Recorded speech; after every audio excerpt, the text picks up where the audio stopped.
Please listen carefully.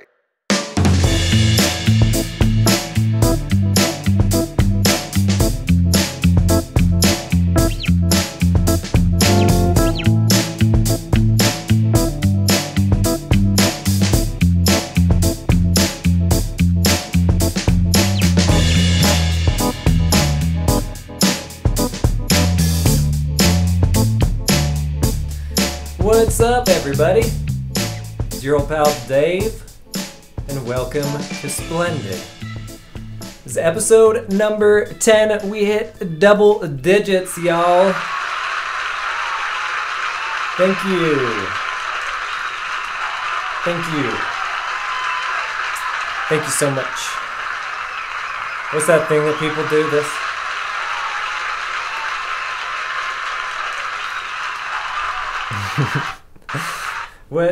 What is that? Who started this thing and what does it mean? What does it signify? And how did it catch on? Like one person did it and people were just like, that's cool. I don't know. Maybe something to research later. But yeah, 10 episodes. Cool. Double digits. Just do like 10 times more of this and it'll be 100 episodes. That's 3 digits. That's a lot. But thanks for sticking with me so far. I'm glad that you have. It also marks day number 10 of me not looking at porn or masturbating.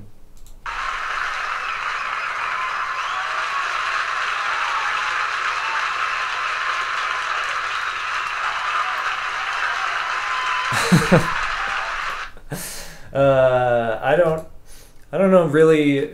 I don't really know why it started. It just. I noticed that it had been like 3 or 4 days and I was like, oh, I haven't jerked off in a while. Maybe I'll just keep doing that. So it's really just kind of an experiment. I don't have an issue with any of it. It's completely normal things to do. But yeah, I was just like, maybe I'll try it. Maybe I'll try and go a little bit without doing it and see if there's any changes in my body or my mood or whatever. So it was just an experiment at this point. I'm 10 days in. It doesn't really feel that different. So that's the update for you. I kind of set a goal to go 30 days. Whatever, just kind of threw it out there. But if I get too fucking horny and I start acting like a goddamn chimpanzee on a rampage, I'll probably just rub one out because I don't want to be an idiot. But the porn, right? Like, I feel like, I don't know, I feel like I don't really want to watch it anymore. It's a good tool to have. But, I don't know, I can see where it would benefit your sex life with actual people to not partake in watching porn. Because it's like, you know, they got all the good camera angles. They got all the silly situations. They got the weird stuff that you wouldn't do in real life. And I feel like at a certain point, you just kind of, get desensitized to it. There's a lot of dudes that report getting fucking, like, erectile dysfunction because nothing turns them on anymore except for the porn that they watch. You know, the crazy shit. I don't want that to happen. I'm single now, but if I get into a relationship, I want it to be all about her, and I want that sex to be good. So, I don't know, I'm just trying to cut it out, I guess. See how it goes.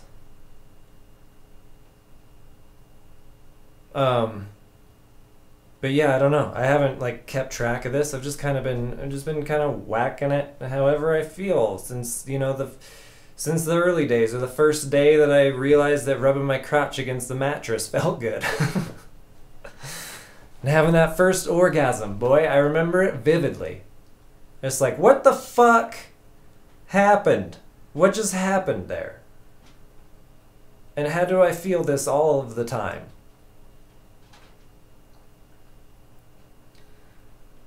You know, porn's so easy to fucking, it's just there. It's the touch of a button. Sex whenever you want it. And then, you know, you beat off. And it's just releases dopamine and serotonin and stuff, and it's just too easy. And if you do it too much, which I don't think I did, I think I was pretty regular.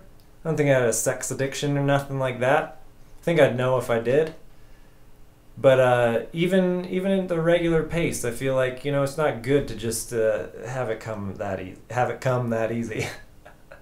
Jokes. And you know, you kind of get desensitized to dopamine rush and stuff like that. Anyway, 10 days in now, haven't noticed a difference really in anything, but whatever. Remember back in the day when porn, like when you first started seeing porn and it was all just like magazines, like leftover magazines and shit? I grew up in a neighborhood full of kids. Like every single house around me had a kid in it around my age. A couple of them were a few years older. And I remember kind of, you know, that's how I started learning about porn and stuff. It was such an event. Like when someone had it, we'd all gather around and just be like, holy shit. Wow. One of my friends had a penthouse, which, unlike Playboy, was a little bit more hardcore. They showed, you know, I'm not sure if they showed full-on sex, but they showed sexual situations. Like they had boners involved and stuff. And I remember we're looking at this thing, looking at this magazine one of the older kids had, and one of the pictures was a girl just spreading her puss open, and there was a dick about to go in there, and I was like, oh my god, I was fucking appalled. I was repulsed by this. I was just like covered my eyes, and I was like, oh god, what is going on? And the older kid was like, well, aren't you ever going to have sex, David? And I was like, of course I'm going to have sex, but I'm never going to put my dick in a girl's pussy. It was just verbatim, that's what I said. And that was the day that I learned about sex. Prior to that, me and my friends had this, you know, hypothesis that sex was just making out with someone for 15 minutes. Like, boy, you really ramped it up there with that. That's crazy.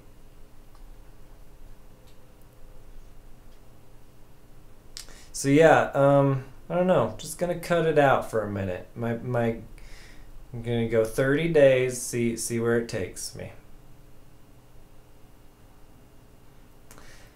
So I was cleaning out my garage today. I was just doing chores. You know, chores. Good to do. Keep your stuff in order. And I was out in the garage cleaning stuff out. Because, you know, if you got stuff in your garage, or just anywhere, I guess, if you just have shit sitting around and you haven't touched it or thought about it in like a year, then get rid of it. You don't need it, right? You don't need it. And if you end up needing whatever it is, just buy another one. But then the universe always plays tricks on you, right? And like, you need that fucking thing. You throw it out, and then a week later, you're like, fuck. Could have used that thing. But anyway, I like to declutter. It's not good to just have a bunch of shit lying around. So I was getting rid of some stuff in my garage. And I look at the bottom of one of my boxes, and I have one of those Barnes & Noble Nooks. So it's like one of those little e-reader things.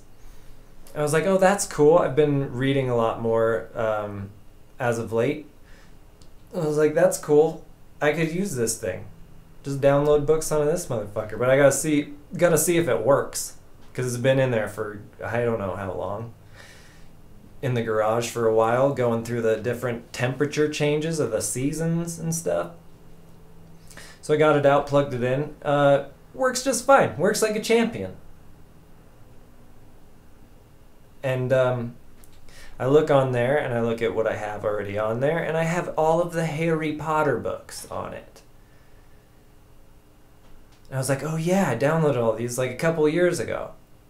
And I never read them. I haven't read any of the Harry Potter books. I read the first one, but I haven't read any of the other ones. And I was like, fuck yeah, I'm gonna read the Harry Potters. They're good-ass books, man.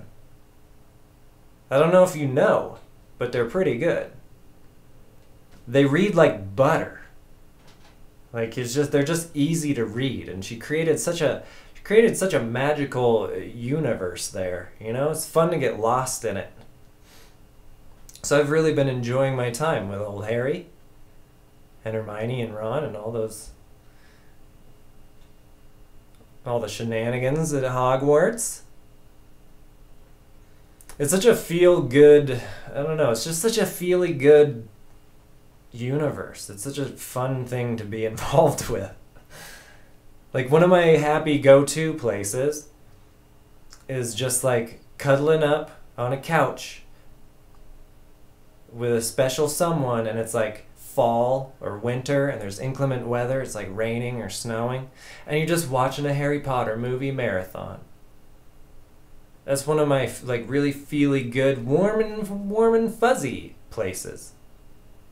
I don't know why, it just is.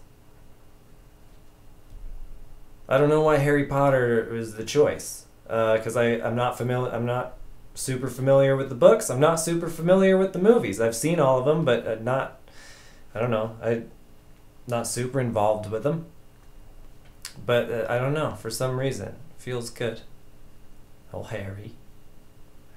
My parents almost named me Harry. True story. And boy, am I glad they didn't. Because there's nothing wrong with the name Harry, by any means. But when you pair it with my last name, which is Cracks Burger, you get Harry Cracks Burger. And these names don't play well with each other. You know? That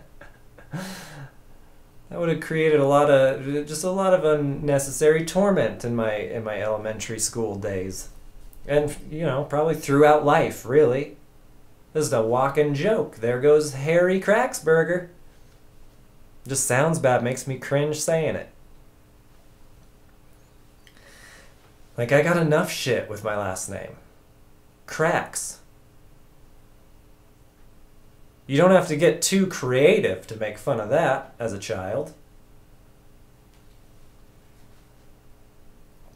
Your last name's Cracksburger? What, do you make burgers in your crack? Yeah, that's what I do. For sure, well done. Very creative, child. Haven't heard that one before. I got that a lot. I remember this girl had the last name Hankerson, and she gave me some fucking...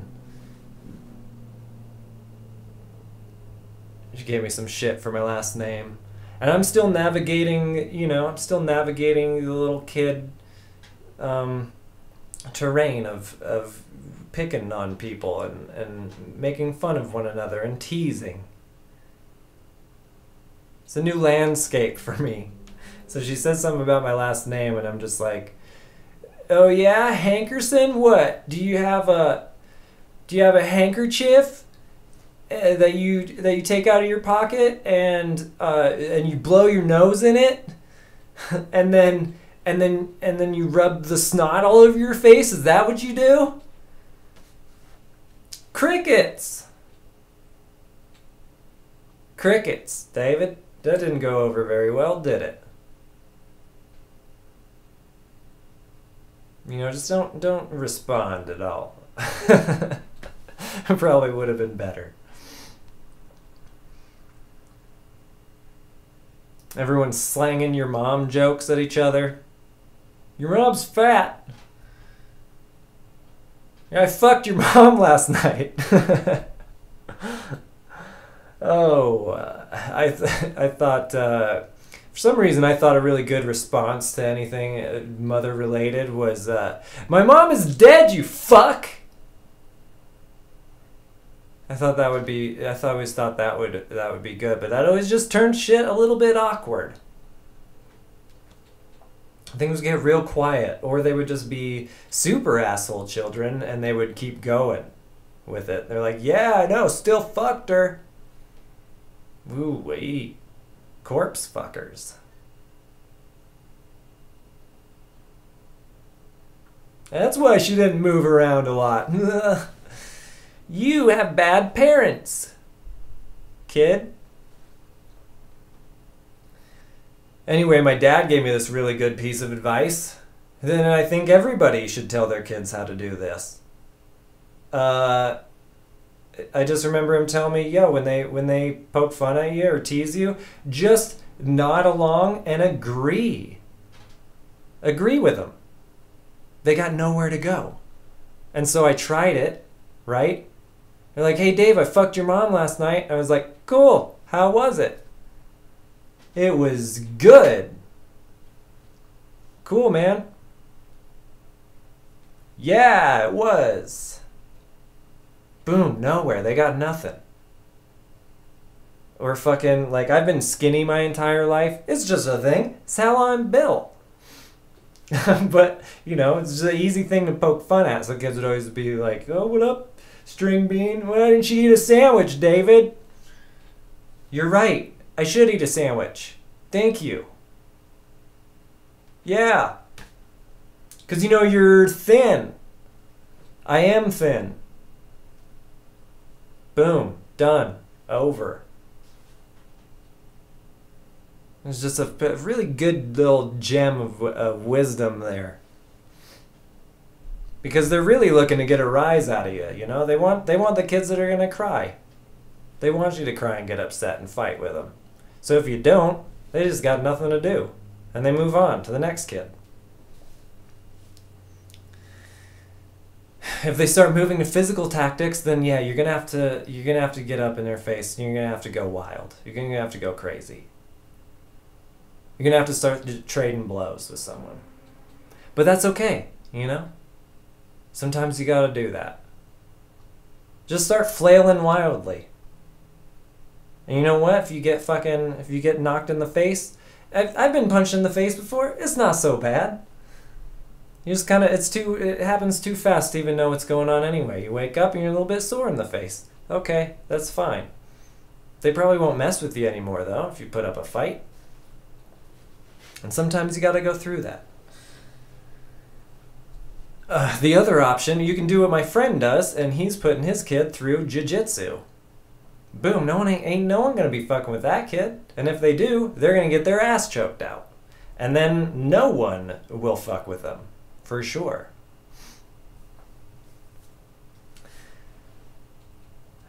Jiu-Jitsu is one of those things, man. Everybody should know how to do it. We should all know and practice Jiu-Jitsu. Really, it's beneficial in so many ways. One, for the obvious reason, self-defense. It's good to know how to protect yourself if you have to. And Jiu-Jitsu is one of those martial arts that you can be a 100-pound woman, and if some average dude on the street comes up to you and tries to attack you, you can fuck his shit up. Because it's all about positioning and leverage, and it's not about overpowering anyone. It's just knowing where and how to use your body to choke a motherfucker out or get him in a compromising situation.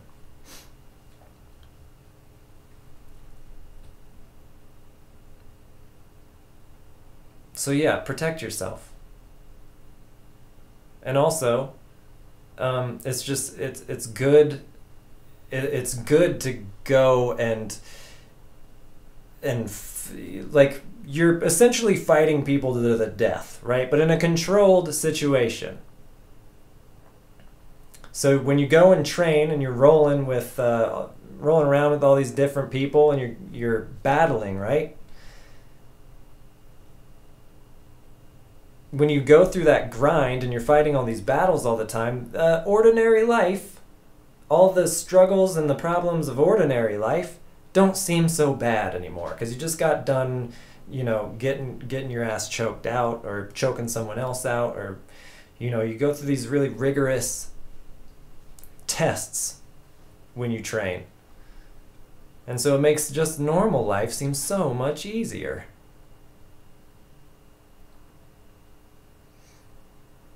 You also kind of create a bond with these people because you do get quite intimate with them. And, you're rolling around, you're getting really physical with these people. And you're pretty much trusting them with your lives because you're both deadly weapons at that point.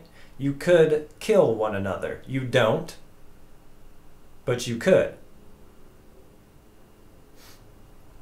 So you end up, trusting these people and they become family. It's just a really good, discipline.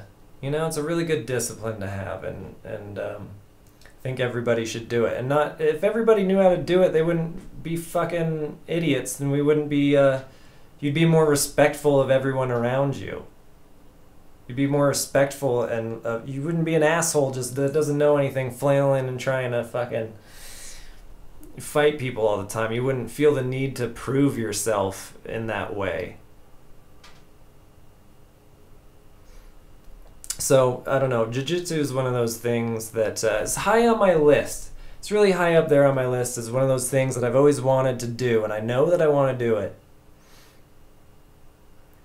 But I always get in my own way, and I always get in my own head, right? It's another one of those things. I was kind of talking about this in the last episode. It's one of those things that you want to do, but then you start thinking about it too much and you just overthink and you come up with a bunch of different kinds of reasons, like why it would be uncomfortable. Like I got to go hang out with a bunch of strangers now and not only just be around them, but I've got to roll around on the ground with them and get their crotch and buttholes in my face. So... But it's important to get uncomfortable. Like I said, these are things, especially if you know that you want to do them and you know that it's an uncomfortable thing, these are things that we should be chasing. We should be going after those things, right? They are dragons waiting to be slain. They are dragons protecting treasure. And what is the treasure? It's a bunch of gold. There's a bunch of gold out there to be found, y'all. You just gotta slay the dragon to get it. Now, is the dragon scary? Of course the dragon is scary. But it's worthwhile. It makes the thing worthwhile. So, Jiu-Jitsu is one of those things. And eventually I'm gonna slay that dragon. Marcus, I promise. I have a buddy who's always trying to get me to go. And one of these days, I'm gonna go. It also might be interesting to get him on the podcast, so maybe we can dive a little bit further into Jiu-Jitsu because it's worth looking at. It's helped a lot of people. It helps a lot of people out in their lives, and he would be able to explain it way better than I just explained it. I would like to get more guests on this show. I think it's interesting to get other perspectives and have dialogue. So one of these times. I'm gonna get someone on here.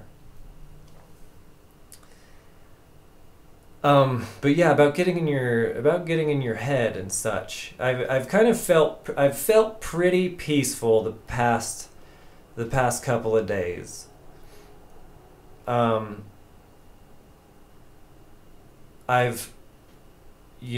kind of said, like, I get in my own way a lot of times, and I feel like we all kind of get in our own way. We get in our own head too much. And so I've been making a conscious effort to kind of like we have two versions of ourselves. There's that thinking brain, right, and our ego, which is us and who we identify as ourselves, is this thing, the thing that's thinking, and what we think about ourselves and all that. It's our ego, our conscious brain. But then there's the true, like, inner self that's actually just you chilling. You're just chilling and doing whatever. It's like it's this inner child. You're not so fucking all up in your shit, up in your brain. You're more present, you know? You're like, wow, what is that fucking thing? It's really bright and yellow and pretty. What is this smell that I'm smelling? It smells good. What am I feeling right now? You know, becoming present, more aware of your senses and where you are at the current moment in time. You're going to be thinking about shit all the time. That's just how the brain works. It's a stream of consciousness. You're thinking about stuff all the time. And where the problem comes is when we jump in there with our ego and we start having fucking conversations with ourselves, essentially, and it just compounds and it creates static. So you might be thinking certain things, but instead of like interjecting and coming in with more shit and then thinking about your thinking, or even worse, worrying about something and then worrying about the worrying, thinking about the worry, and then it just compounds. And then it gets to a bad point where you're worrying that you're gonna worry about worrying, you know? Instead of just being aware that these thoughts are happening and taking a step back. Get the fuck out of your own way. Take a step back and observe what your brain is thinking and just, you know, let it go by. And just, you know, that's cool. Right on, that's what I'm thinking. Don't try and fight it so much. You know, I think about, like, have a little bit of social anxiety, right? And like if someone invites me to a party and initially I'm like, yeah, I want to go. That sounds like fun. Boom. That's my brain says it's going to be fun, right? I want to go. I know I want to go. I would know if I didn't, because then I just wouldn't want to go. But if I want to go and then I get too in my head, that's where this social anxiety thing comes into play, because then you start thinking about what you're thinking and you start thinking about all the things that can go wrong. And it just compounds on itself. What if I fucking make a stupid statement? What if I'm really fucking awkward? What if I shit my pants? What if I have a diarrhea? What if I just diarrhea all over the place? You know, and you just make it worse until you drive it to the point of like, I'm not gonna go. Whereas instead, you could just be like, okay, I'm worried about these things, but I'm not gonna get involved with it. I'm not gonna intermingle with these things at all. These worries or whatever might go by, but you can just watch them and be like, that's cool, but I'm still gonna walk out the door, get into my car, and drive to this party. And then once you get to the party and you actually get involved in the thing and fucking start interacting, then you realize that nothing is gonna fucking happen. And like everything is fucking fine. There's no problem. And even if there was a problem, even if you did shit your pants, you're gonna recover from it. You will. The human capacity for like sustaining damage and like coming back from darkness and overcoming things, like we're so good at it. We're so good at it. So what is there to worry about? That's why they used to do rites of passage and shit. They would just throw kids into like a cave or out into the wilderness for weeks so that they could see, wow, this situation is really fucking dire. Like, this is a really dire situation. They always came out of it. Because we have such great potential for overcoming like fucking anything that's thrown our way. So instead of jumping into your brain so much, or I guess the past couple days, instead of getting into my stream of consciousness and you know, dabbling in it and fucking with it. I've just kind of taken a step back, and I have felt way more at peace. Way more peace.